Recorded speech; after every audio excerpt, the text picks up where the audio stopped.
one of the most disappointing things ever when a champion complains. Right. And it is, the response is horrific from the audience. Okay, so that's a great example. So let's imagine, what does the person who loses something important with grace do?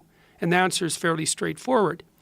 He accepts the defeat and thinks, okay, what is it that I have left to improve that will decrease the possibility of a similar defeat in the future? Yes. Right? So what he's doing is, because the great athlete and the great person is not only someone who's exceptionally skilled at what they do, but who's trying to expand their skills at all times. Yes. And the attempt to expand their skills at all times is even more important than the fact that they're great to begin with, because the trajectory is so important. More important in particular to the audience. It's extremely important to the audience because you are the person who's competing. You are expecting them to live out this life in a perfect way or in a much more powerful way than you're capable of. Yes, and so part of that is the skill because they put in the practice, but part of that also is the willingness to push the skill farther into new domains of development with each action. And that's really what people like to watch, right? They don't like to watch a perfect athletic performance. They like to watch a perfect athletic performance that's pushed into the domain of new risk. They want to see both at the same time. You're really good at what you do and you're getting better. Okay, so you lose a match, which is not any indication that you're not good at what you do. You might not be as good as the person who beat you. But if you lose the match and then whine, what you've done is sacrifice the higher order principle of constant improvement of your own skills. Yes. Because you should be analyzing the loss and saying, the reason I lost, insofar as it's relevant to this particular time and place, is the insufficiencies I manifested that defeated me. And I need to track those insufficiencies so that I can rectify them in the future. And if I'm blaming it on you or the referees or the situation, then I'm not taking responsibility and I'm not pushing myself forward. And so then you also take the meaning out of it. Like one of the things I've been doing on my tour, people are criticizing me to some degree for saying things to people that are obvious. Well, first of all, it's not like I didn't bloody well know they were obvious. When I wrote those rules, the rules in my book, for example, stand up straight with your shoulders back, treat yourself like you're someone responsible for helping. It's like, I know perfectly well that those can be read as cliches. The question is, a cliche, let's say, is something that's so true that it's widely accepted by everyone. Well, but we don't know why it's true anymore. And so the issue that we're talking about here, or the issue of being a good sport, we need to figure out why that's true. And the reason that it's true is that you're trying to push your development farther than you've already developed at every point in time. And that's the proper moral attitude. So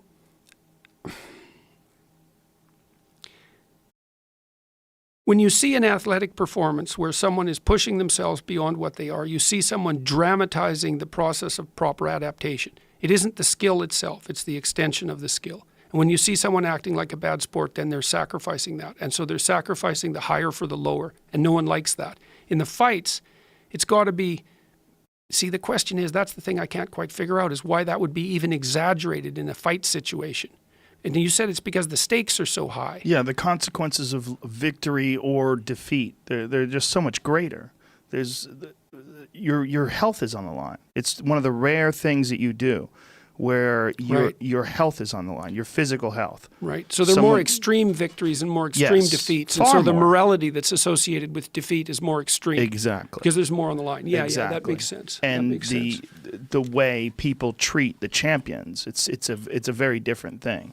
It's the respect and adulation that a champion receives it's the pinnacle of sports in terms of the love from the audience. When someone wins a great fight, there's nothing like it. And this is one of the reasons why these people are willing to put their health on the line, because that high, the high of victory, and it's not just a victory. It's who